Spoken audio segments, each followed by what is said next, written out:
블로그나 인스타 이런 데 찾아보면 쉬닥법, 안누법 연구되지 않고 안전하다고 근거가 없기 때문에 꼭 이제 효과적이고 안전한 방법을 사용을 하시면 좋겠습니다. 네, 꿀잠 가족 여러분 안녕하십니까? 꿀잠 특강을 시작하도록 하겠습니다. 저희가 꿀잠 특강을 할 때 대부분 의사 선생님들을 모셔서 수면 장애에 대해 설명을 드렸었는데요. 오늘은 심리학자, 수면 연구자를 모셨습니다. 새롭게 혜성같이 나타나서 수면 연구를 아주 활발하게 하고요. 그 연구 결과는 전 세계적으로 퍼져나가서 많은 데서 초청 강의도 하시고 미국에도 널리 알려진 한 분의 특별한 교수님을 모셨습니다. 성신여대 심리학과 교수로 근무하고 계시는 서수연 교수님입니다. 고려대학교 심리학과를 졸업하시고 미국으로 가셔서 오하이오 주립대학에서 석박사를 마치셨습니다. 최근에는 아주 훌륭한 책을 한 권 내셨는데요. 책 제목이 엄마의 잠 걱정을 잠재우는 책. 오늘 강의도 아마 그와 관련되는 내용이라고 생각이 듭니다. 아무래도 여대이다 보니까 여성들의 수면에 관심이 아주 많고 특히 하면 여자분들이 더 잠을 잘 잘 수 있는지에 대해서 오늘은 말씀을 드리려고 합니다. 우리 일생 동안에 3분의 1을 자는 데 소요한다는 것을 아시나요? 100년을 산다고 한다면 32년은 잠을 자는 데 소요를 하게 됩니다. 수면에서 굉장히 좀 재미있는 어떤 상식이 있는데요. 남자와 여자가 자는 것이 조금 다르다는 것입니다. 11살부터 여아들이 남아들에 비해서 조금씩 못 자기 시작하고 격차가 점점 벌어지면서 여성이 남성보다 불면증이나 다른 수면장애의 그런 유병률이 한 1.5배 정도 더 높아지게 됩니다. 월경이라든지 임신, 출산, 폐경, 여성들만 경험하는 이런 사건들과 수면이 뭔가 관련이 있지 않을까. 특히 출산과 관련된 이야기들을 해보려고 하는데요. 아이를 보는 모든 분들은 잠을 잘 자야 합니다. 여러 가지 잠에 중요한 기능들이 있는데요. 새로운 신체 조직이나 성장, 치료 이런 거에 관련이 있고 면역 기능을 유지를 하는 것도 중요합니다. 엄마들이 잠을 잘 자야지 엄마들이 밤중에 수유를 할 때 잠을 재워주는 멜라토닌이라고 하는 호르몬이 있는데 그 멜라토닌이 엄마의 젖을 통해서 아이에게 전달이 되는데 만약에 엄마가 잠을 잘 못 자게 되면 호르몬 분비가 충분하지 않아서 밤에 잘 못 자는 아이가 될 수 있는 이런 부분들도 있고요. 아이 때문에 잠을 잘 자지 못하면 다음날 아이에게 주의 집중을 하지 못하는 이런 문제들이 있기도 하고요. 결국에는 이제 아이에게 더 쉽게 짜증을 내거나 더 예민해지거나 본인이 원하는 방식의 양육을 하지 못하는 이런 경우들이 꽤 많습니다. 아이를 재워보면 이게 쉽지 않은 일이라는 것을 아마 경험을 해보셨을 것이라고 생각을 해요. 부모가 아이가 태어난 순간부터 1년 돌이 될 때까지 부모가 잃는 잠의 시간은 730시간이라고 이야기를 합니다. 한 달어치 잠이 그냥 날아가 버리는 꼴이 되는 건데요. 아이를 재우느라고 잠을 못 자는 문제들이 큽니다. 대부분은 이제 아이가 못 자는 문제들을 세 가지로 분류를 할 수가 있는데요. 첫 번째는 잠드는 데까지 굉장히 오래 걸리는 문제가 있습니다. 아이를 침대에 눕히긴 했는데 아이가 잠을 안 자겠다고 땡깡을 부리고 이게 30분이 넘어가서 실랑이가 벌어지게 되면 소화불면증을 의심할 수 있을 정도로 좀 아이가 오래 걸린다고 우리가 볼 수가 있고요. 두 번째 문제는 6개월이 지나게 되면 혼자서 잠들 수 있는 능력이 발달이 되는데 능력이 있는데도 불구하고 아이가 밤중에 깨서 혼자서 잠들지 못하고 엄마나 아빠가 중간에 어떤 개입을 통해서 아이를 다시 재워야 하는 이런 형태가 있습니다. 세 번째는 아이가 조금 말을 하기 시작하면 잠자는 시간을 거부할 수 있습니다. 아이가 잠들려고 침대에 넣어놨는데 물 한 잔 더 마실래? 책 한 권 더 읽어줘? 화장실 가야 돼? 이런 식의 요구를 계속 한두 개씩 하면서 자는 시간을 뒤로 점점 미루는 이런 아이들도 있습니다. 이 아이들의 수면 문제가 만약에 해결이 되지 않으면 어르신들이 그런 얘기를 하시잖아요. 그냥 때가 되면 잘 자게 되어 있다. 안타깝게도 영국에서는 그거와 반대되는 결과를 찾아볼 수가 있습니다. 8개월 시점에 잠을 잘 못 자는 아이들은요. 그중에 한 반절 정도는 3살이 될 때까지도 잠을 계속 못 자고요. 문제는 이게 이제 아동기를 거쳐서 청소년기, 성인기까지 계속 이런 수면 문제가 지속이 되기 때문에 이제 어린 시절부터 빠르게 개입을 해서 수정을 해줄 수 있는 것이 가장 중요합니다.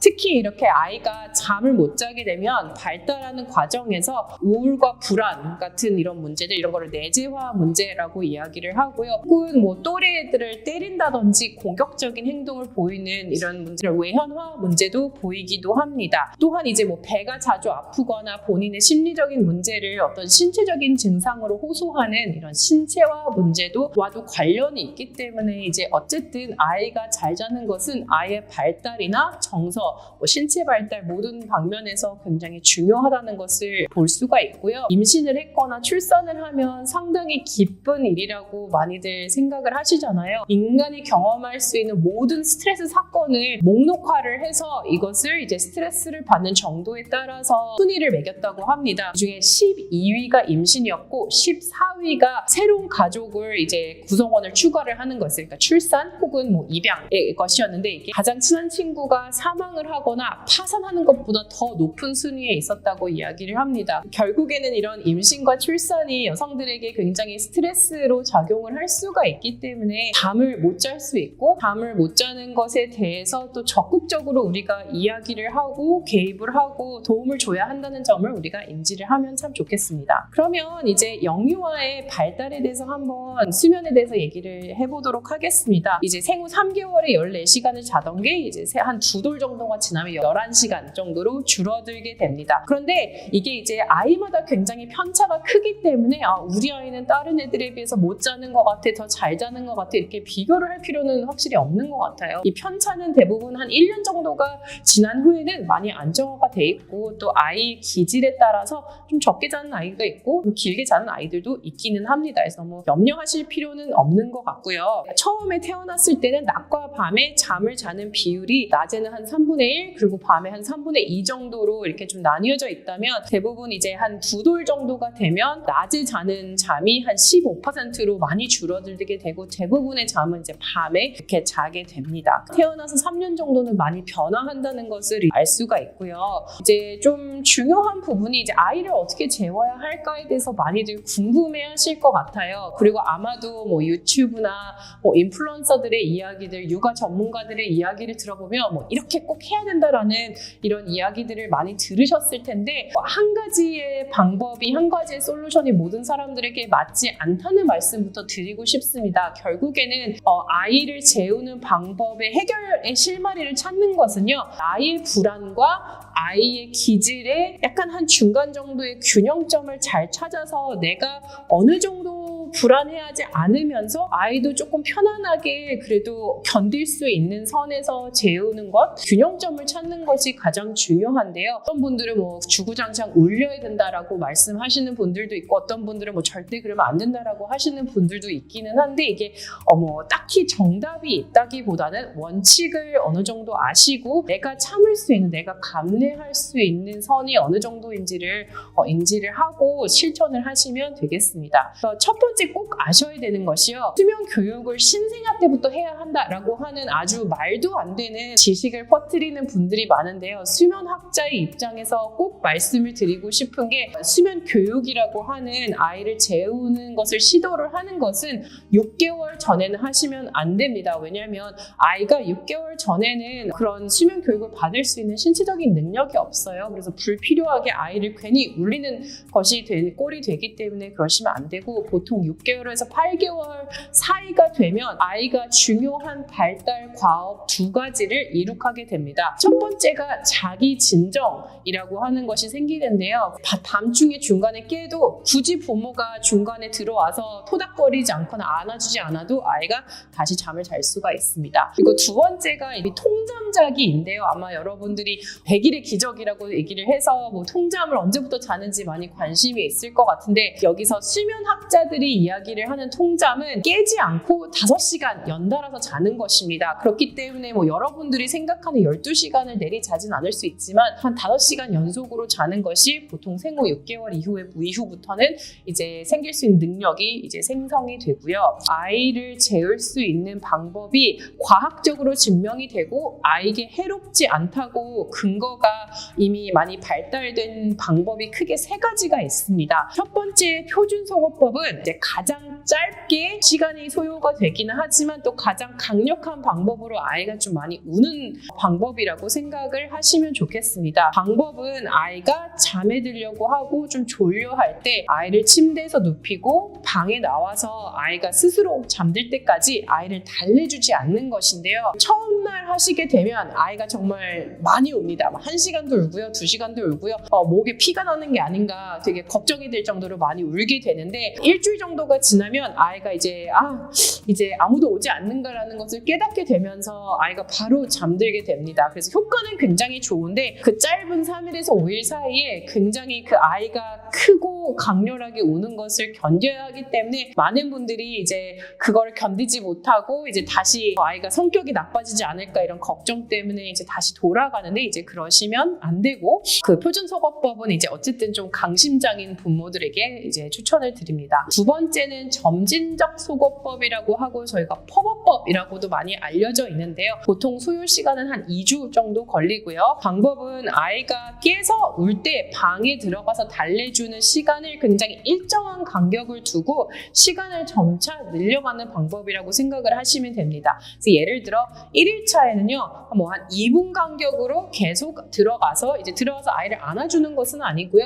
똑같은 멘트를 계속 해주셔야 돼요. 누구누구야, 지금 잘 시간이야, 잘 자지, 울지 마. 일정한 시간 내에 똑같은 멘트를 하고 나오고 첫날에 2분을 간격을 두고 했다면 다음날에는 3분, 그 다음날에는 4분 이런 식으로 간격을 조금씩 넓혀 나가면서 아이가 결국에는 혼자서 잠을 잘 수 있게 해주는 방법이고요. 아까 말씀드린 표준소거법에 비해서는 조금 더 순화된 방법이라서 부모가 좀 견딜 수 있는 선에서 아이를 울게 해서 조금 더 성공률이 좀 높기도 하고 내가 조금 더 불안하다고 느낀다면 좀 더 권장되는 방법이기도 합니다. 마지막 방법이 캠핑요법이라고 해서 이제 가장 오래 걸리는 방법이고 가장 완화된 방법인데요. 2주 이상 보통 걸리게 되고 아이가 깨어있는 채로 이제 침대에 눕히고 잠들 때까지 보호자가 방 안에 머무르는 건데요. 이때 방 안에 머무른다는 게 옆에 누워있으라는 이야기는 아니고요. 보통 의자를 가지고 거기에 앉아있으라는 이야기예요. 그래서 점차 의자를 조금씩 이제 침대와 멀어지게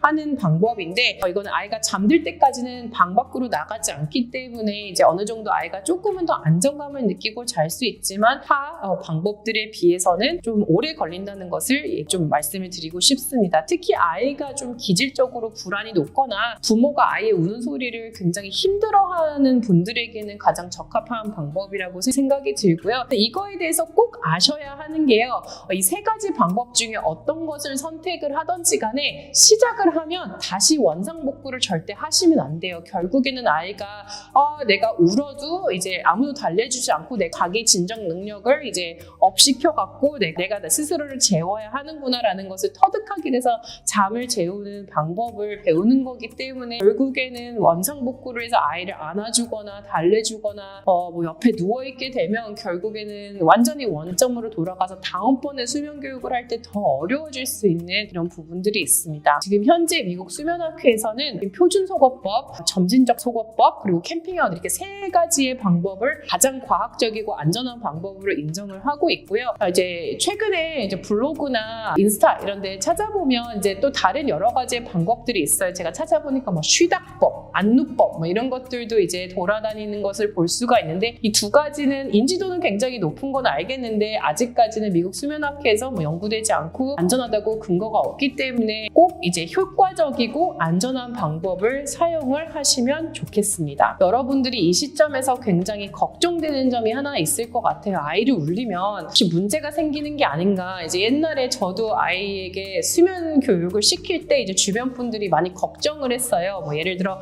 아이 성격을 버린다. 혹은 나중에 성격이 싸나워진다. 이런 식으로 정서 발달이 안 좋다고 많이들 지적을 하셨는데요. 이 부분 때문에 이제 미국 수면학회에서는 많은 연구들을 통해서 이게 사실이 아니라는 것을 밝힐 수가 있었습니다. 만약에 아이가 스트레스를 받으면 타액, 그러니까 침에서 코티졸이라고 하는 스트레스 호르몬이 분비가 돼야 되는데 아이들이 수면 교육을 한 집단과 하지 않은 집단이 이 코티졸의 차이가 없다는 것이 밝혀졌어요. 그래서 아이가 특별히 더 스트레스를 받은 것도 아니고 12개월 후에도 이거를 조사를 해보니 그때에도 특별히 차이가 없었어요. 그리고 또 굉장히 좋은 것은 수면 교육을 교육을 한 집단과 하지 않은 집단을 비교를 했을 때 한 집단이 굉장히 좋은 점이 하나가 있었는데요. 그게 뭐냐면 아이가 2살 된 시점에 엄마의 산후 우울증이 수면 교육을 하지 않은 집단에 비해서 현저히 낮았다는 것을 볼 수가 있었습니다. 그래서 아이가 잘 자면 결국에는 엄마의 산후 우울증도 많이 좋아질 수 있다는 점을 이제 꼭 생각을 하시고 본인의 잠도 좀 챙겨 가시면 좋을 것 같고요. 특히 그리고 이런 수면 교육을 한다고 해서 양육 방식에도 차이가 없었고요. 애착 관계에도 장기적으로 차이가 없었다는 것을 꼭 말씀드리고 싶습니다. 조금 더 알아보시고 싶으시면 제 책인 엄마의 잠 걱정을 잠재우는 책을 참고를 해보시면 좋을 것 같습니다. 네, 여러분 오늘 만나 뵙게 돼서 정말 감사드리고요. 다음번에 또 다른 여성 콘텐츠로 또 만나 뵐 수 있으면 좋겠습니다.